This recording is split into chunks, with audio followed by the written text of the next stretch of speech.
अब आते हैं इस सवाल पर कि भारत और इंडिया में से क्या सही है। संविधान सभा में इस पर खूब बहस हुई थी। यह हमारे संविधान का अनुच्छेद 1 है और उसमें लिखा हुआ है India that is Bharat shall be A union of states. बड़ी इंटरेस्टिंग बात है कि उस समय डिबेट थी कि भारत का नाम भारत रखें या इंडिया रखें। कुछ लोगों ने आर्यव्रत भी कहा, आर्यव्रत कहा, कुछ ने हिंदुस्तान कहा, सब नाम चले।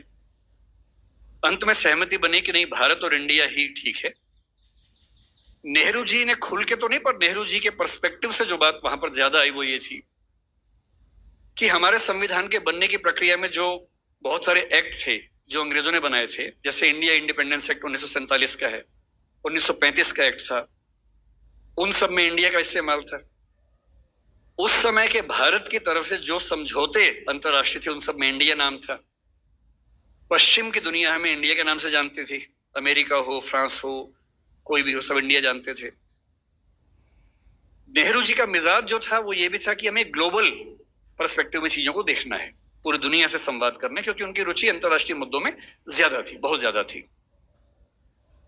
मेरे ख्याल से इन सब वजहों से तय हुआ कि हम अपना नाम इंडिया रखेंगे, पर इंडिया के बराबर महत्व भारत का भी रहेगा।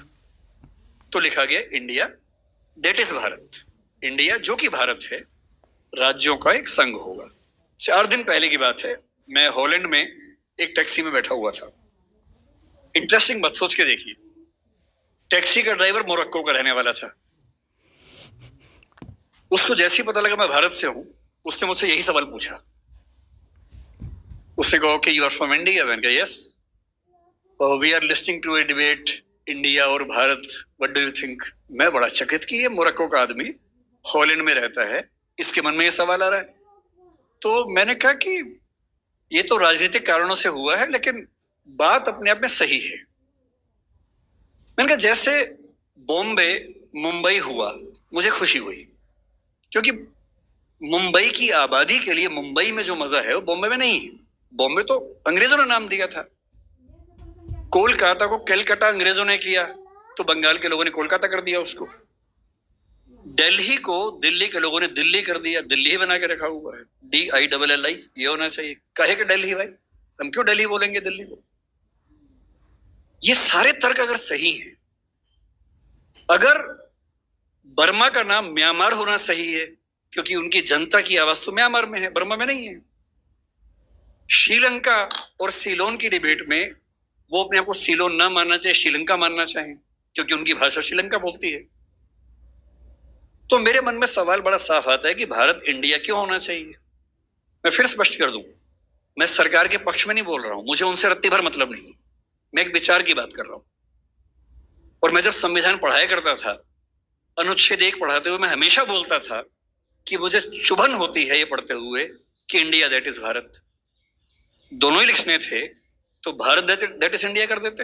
अगर दोनों ही लिखने थे, ठीक है, दोनों रखें, क्या दिक्कत है? इंटरेस्टिंग बात इसके बाद है, मोरक्को के उस ड्राइवर ने उसके बाद पता है क्या कहा?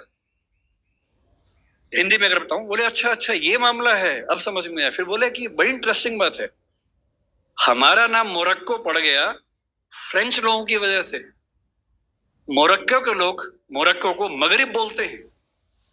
और जब मैं सऊदी अरबिया गया, सऊदी अरब के लोगों ने मुझसे पूछा कहां से आए हो, मैंने कहा मोरक्को।